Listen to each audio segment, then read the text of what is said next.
Hey guys, happy Saturday. It's a bonus episode. Yay! So I mentioned that I got a lot of ideas thrown at me this week, and so we decided that we're going to do a Q&A based on the questions and ideas that came in and a few emails that I got from some viewers. Right. But first, this is Jen Rieker. Jen Rieker. She is a certified professional coach. She is our SNAP program manager, and she is a SNAP recovery coach. She provides inexpensive coaching sessions for survivors of narcissistic abuse, and she has evening and weekend hours. And if you'd like to schedule with her, you're going to do that through our website, www.claremontmentalhealth.care, and click Schedule Now, and that's how they'll find you, right, Jen? Yep. Okay, so Jen's going to help me today. This is going to be a little bit longer of a video because we have 5 questions that we're going to answer. Lots of information. Yeah, so we're gonna ask the question. I'm going to talk a little bit about it. Jen's going to talk a little bit about it, and hopefully this will cover a lot of ground. But please keep those ideas coming because this has been helpful, hasn't it? Yeah, for sure. Yeah, you send me good ideas a lot. Yeah. You have really good ideas. Just after a while, I'm like, what do I talk about now? But a lot of times we have themes that come up in sessions. You know, I'll notice that week everybody I talked to brought up something, you know, and then I'm thinking, oh, there's a good topic. Right. So, all right, well, the first question that we're going to answer is, why do we blame ourselves? Why do we blame ourselves? What do you think, Jen? Well, because we've been taking the blame through the relationship. We just kind of been programmed to take the blame for things. And we want things to be worked out and peaceful and happy. And so if we take it upon ourselves to own whatever's wrong and try and fix it, then something's getting done, right? Because if we wait for them to take the blame or fix it, it's not going to happen. True. So it's just easier to do. Sometimes it's just easier to take the blame. It reduces the conflict. Yeah. But also because we've been programmed to take the blame, especially if you were raised in an abusive, enmeshed, or dysfunctional family household, you know, blame is part of that system there. So, you know, you might have had the role in your family system as the black sheep, you know, or the scapegoat that gets blamed for everything. And then, too, I think that we see the things that we did during the relationship that made us a participant. You know, because we did participate. There are things that we participated in that were out of character for us. We lived in environments that actually aren't okay with us. And so we feel complicit. Like that, well, I did bad things too. I'm a bad person too, you know. Maybe it's my fault even. Yeah, so the part where we're trying to stop blaming ourselves, I don't know. It's hard to stop blaming yourself. Oh, I know. Countermeasures.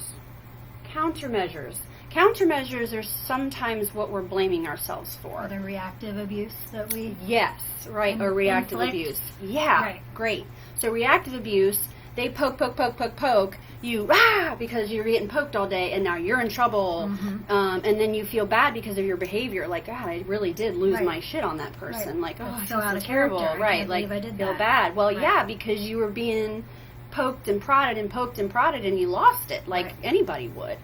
So there's that, and then, you know, when you're in an abusive relationship, you act out of character and you do things in that relationship that you normally would not do. We talk about this in our SNAP classes. That's week 2, where we focus on targets and survivors of abuse.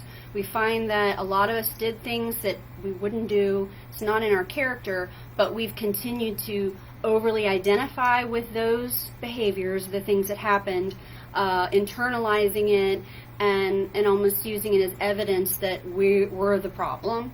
But actually, that's just how psychological warfare works. Psychological abuse and abusive situations, you're going to act different than you Brings normally out the would. worst in you. Yeah, any person, the nicest person, can still do some things that they're not proud of. Right. Okay, so that's why we blame ourselves. All right, next question is, why do we romanticize the good times? You were just talking about someone you know that was saying something about that it's been a while since something bad has happened, and so now they're wondering, you know, thinking about good times and forgetting why it is that the person, that they decided not to talk to the person anymore, something Right. like this you were Right. just telling me about. Well, and when you're not interacting with that person regularly, and you're not kind of enmeshed in the toxic part of it, and you're starting to live a healthier life, you're not living in that negative space and those horrible feelings, and you don't want to be. So the more you get past that, and you're living in a happy, healthy space, you kind of identify more with the happy, healthy times of being with that person, and that can confuse you and start the self-doubt, right? Or were they really that bad?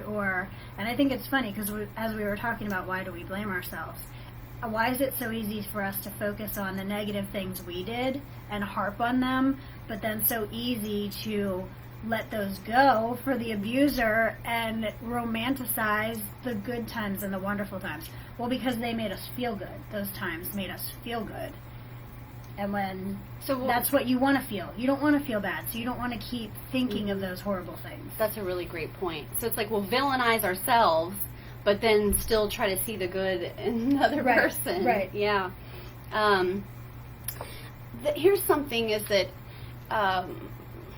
these relationships, one of the reasons why they're so confusing and they last so long and it's so hard for people to get away is because it's not all bad all the time. Right. What's the quote from our SNAP program? It's a Henry Miller quote, says, even the darkest heart has a grain or two of love, but it's just enough to feed the birds. So, you know, a very famous serial killer received a Medal of Valor. True story. You know, you have these serial predatory molesters who open schools for children, and you know, they support a baseball team in a poor neighborhood. They're very philanthropic, and they do good deeds. But that still doesn't negate or take away the fact that they're also a rapist, or they're also a molester or abuser. Hi, Erin. Erin! I love Erin. Erin is a badass. Serious badass. Yeah. She's someone I respect a lot.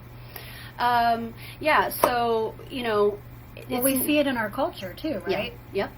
Of lots of people who are idolized for things that aren't necessarily life-changing, right? They do good deeds, or they're good at a sport, or whatever, and they can do negative things and hurt people, but that's kind of, once it's dealt with and out in the open, you kind of forget about it. Or they're forgiven, or, you know, they made amends or something, and so you only look at the positive things that they did. Or they learned their lesson. Right.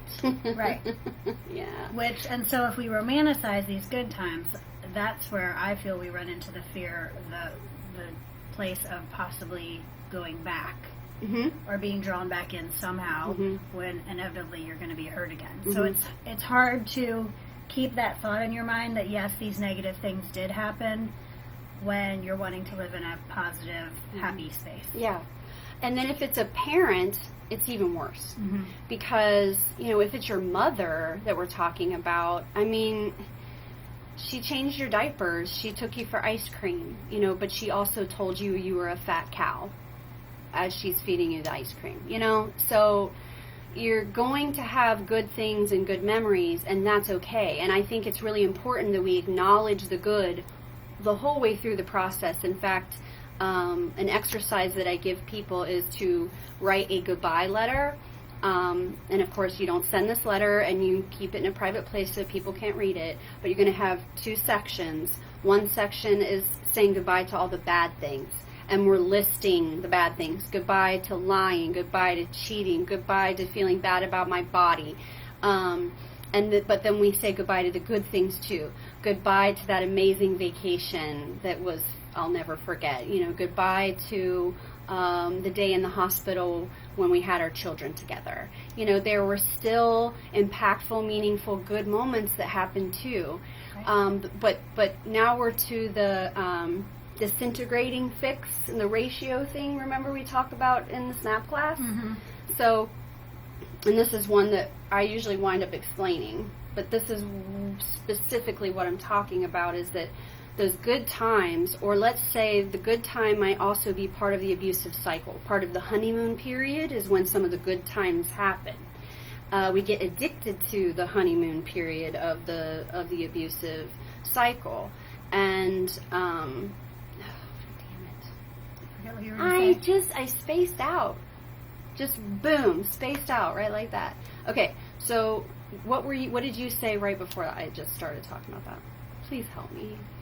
I was going to say something new now. I don't remember what I just said. No, I was just going to say on. how we chase the good times, too. Mm-hmm, mm-hmm, So okay, so it's not that's all what bad. we want to feel. Good So stuff. logically, we would think about the romanticize. You were saying the disintegration. Yeah, that's what it was. Yeah. Thank you. This is why I need you. Okay, so in our SNAP class 3, we talk about abusive relationships, and one of the things, the patterns that we see is this disintegrating fix, right? So abusive relationships can be addictive, especially that abusive cycle. Remember the honeymoon period, that's when the good things happen, honeymoon period. And so, oh my goodness, the fix will start to get smaller, meaning the honeymoon period gets smaller, or the effects of the honeymoon period aren't as strong. And so where we were used to existing with, like, say, 85% shit, but boy, that 15% was amazing. Mm-hmm. Like, I could live there for years, and I did. You know, 85 is awful, but that 15% is so amazing. Right. But it's because that's part of the abusive cycle. You think it's amazing because you're neglected, you know, and abused. And so when we start seeing people getting ready to leave and no longer, you know, they're feeling like I can't do this anymore, that's when we're at about 90 and 10. 90% shit, 10% good. 95% shit, 5% good. Now we're feeling panicky because that honeymoon period, those good things aren't doing it for us anymore, or we're not getting it at all. And so anyway, good and bad things happen, and it's important to acknowledge that the whole way through your recovery process so that you avoid that cognitive dissonance or the confusion later on when you're like, was he really that bad? Well, get out your goodbye letter. Right. Read that goodbye letter a year from now when you're having those thoughts, and read through the bad things you said goodbye to, and you're like, oh, right, he raped me. Oh, he stole from me. That's right. Oh, he screwed my best friend. You know, like, duh. You know, so you have to have that anchoring point of reference, and usually that's through some sort of a fact-based writing assignment that can help with that. It's hot in here. It's a little warm. All right, let me turn the heater off. Remote? Come on. Son of a biscuit. I said this would be a longer episode. There's so much to cover. Yeah, and that's okay. And we're super casual. All right. Okay, so the next one is, what is a healthy love? Yeah. A lot of us have never had that or never seen it, especially if your parents didn't have it. Then you never saw it as a child, and then if you've never had a healthy adult romantic relationship, and a lot of people haven't had healthy friendships either, or they'll have one best friend who has been a legit friend, but everything else has been not so great, you know. So it's hard to know what that is if you've never felt it before, and especially if you've never seen it before. Right. We're not going to get super deep into this topic because it's a big one, and because we have an entire class on this exact thing. The whole class is all about this. What is healthy love? What's a healthy person? What's a healthy relationship? What does it look like? And we give you a list of specific concrete things that you can look for in another person or in a relationship. Right. So that's going to be our SNAP Class 4, where you'll learn a lot about this. But we can say that it's not a rom-com. Right. What we grew up as teenagers watching and aspiring to have, all those lovely moments. Right. That's not it. Not a romantic comedy. Also not a Disney movie. Right. Yeah. It's or Disney princess movie. Your young adult romance novels. Yes. Not those. None of those. It's none of that. No. It's also not 50 Shades of Grey. No. Or the most recent Star Wars movie. There was a very kind of abusive relationship going on there where everybody was shipping these two characters, but actually it was like an abusive relationship. It's kind of sick. But as women especially, we've been taught that we have these powers to fix bad men, and that we can tame them, we can teach them, we can shame them into being a good person, or their love for us is just so strong, it's gonna heal them, that it makes them get their shit together. Right.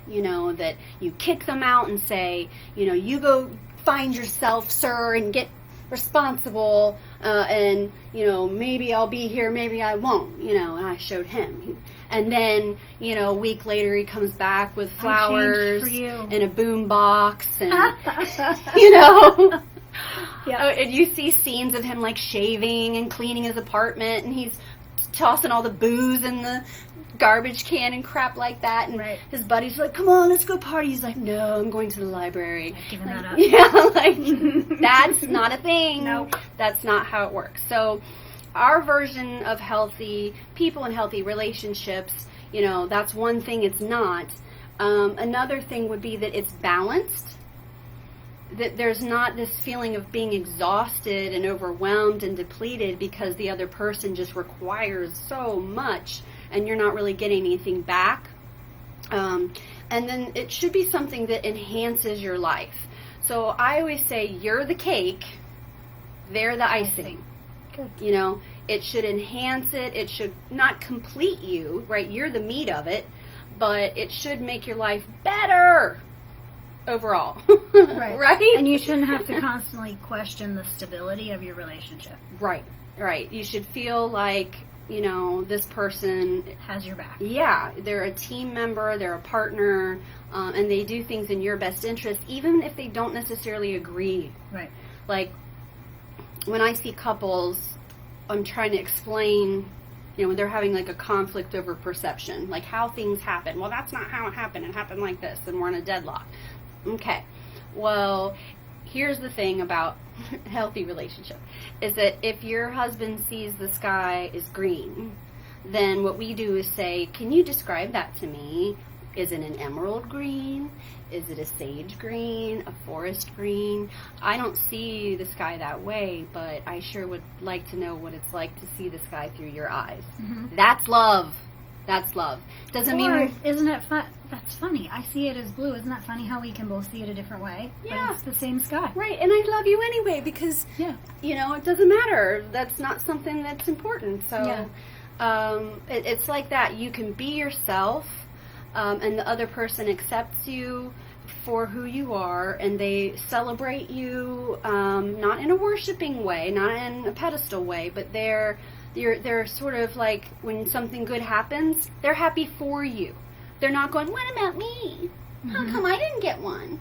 You're like, hey, I lost 50 pounds. And then they're like, I'm fat. Okay, thanks. Yeah, I was just telling you something cool I did, but now I'm feeling sorry for you. Right. Thanks. That's not healthy. So anyway, we have a whole class all about this. And so if you want to know more, I highly recommend that. And you can just sign up for the one class, by the way. You don't have to take the whole series. You can cherry pick which ones you want to take. Right. Okay, and let's see. The last question is, well, it's not really a question. It's sort of a concept or just something that we point out on a regular basis, is that this is going to change your entire life. How many Top ways? to bottom.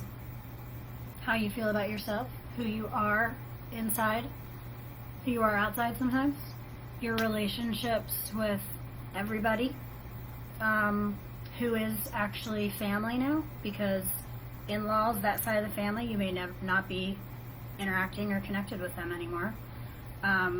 Your future, what lies ahead for you, what you feel is, what makes you feel secure, everything.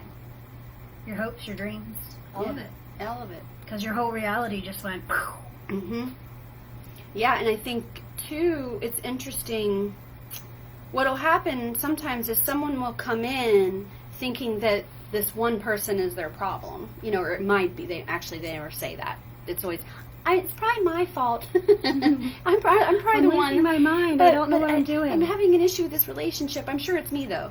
But anyway, so they'll come in for this one person or this one relationship, and usually it'll be either a parent or a love interest or a spouse, romantic. And we'll start to talk about the spouse, and then, as it turns out, holy crap, mom and dad. Now we're talking about mom and dad.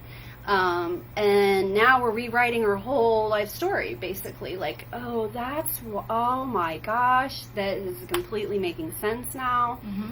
So it kind of rocks your world. It does, but in a lot of ways, that's a good thing, because we need to save some time and get the right pair of glasses on so that we can start building the healthy life that we want. Because life is short, and we only get one shot at it. So, let's get it done. But, it changes everything. You rewrite your life story. And I think that fundamental change that you feel come over you can be scary. Very scary. It's like, it almost feels like you're not yourself anymore. Well, were you ever yourself? Can you be yourself? A different version of yourself, right? Yeah. And you feel like you have all these things that you have to figure out, and you feel like you have to figure them out all right now. And that's really hard, too, to know that you just take one step at a time. But you feel all these things coming in on you that you have to figure out the path now because of all the paths changed, and that can be extremely overwhelming. Yeah. Yeah, it's a lot. It changes everything, changes the way you see yourself and everybody else. And then it makes you have to change your decision making and your behaviors. It has to, your work habits. Which isn't necessarily a bad thing, right? Because you can uncover unhealthy habits that you had been perpetuating or behaviors that you really do need to change about yourself. Not because you're a bad person you're doing them, but just because they're not healthy for you. Another fundamental change would be that you prioritize self-care now, because it's a requirement in recovery. In recovery, we don't have a choice. We have to take care of ourselves. And so that's a fundamental change to all of a sudden, like, I'm going to the gym 3 times a week, like, and not feeling guilty for it. Yeah. I said no. And I didn't explain myself. I said, no, sorry, I can't. No, I can't take that extra responsibility. Sorry, no, I can't watch your dog for you. No, your boyfriend cannot move in with us. Sorry, so it's sort of, that's all new. Setting boundaries is new. But one thing that you had mentioned when we were talking about this earlier is this sort of radical acceptance, which is a book by Tara Brach, Radical Acceptance. But there's a sort of surrender and acceptance of the new life and of the new you, and then learning to love that person, and dealing with your new reality and embracing that new reality. Gratitude. I mean, I can't tell you how many times, especially in my new life, that I just sit down and go, oh my God, I am so grateful. Like, I shouldn't be here, but I am, and I have a good life. Like, how did this happen? It's amazing. I'm so grateful, right? And so by looking at the positives and how you have new strengths, and now, like Jen, you can help other people because of your experiences. Yeah, it changes everything, but it changes everything in a good way. It's just very painful and very confusing, and it's really, really effing hard. It's really hard. But you have to be open to those changes. Yeah. Which is, sometimes we want to fight them, right? Because it'd be so much easier to go back to my old life. It was comfortable. I knew that path. So. Let's see. I think we did it, Jen. I think we're done with the list. All right, so SNAP classes start again February 24th. If you're a frequent flyer and you know who you are, you're always welcome to sign up and just sign up and show up. We love to have you. Sign up for some SNAP coaching sessions with Jen. You can do that on our website as well. And you enjoy the rest of your weekend. I hope this has been helpful. Have a good weekend. Bye-bye.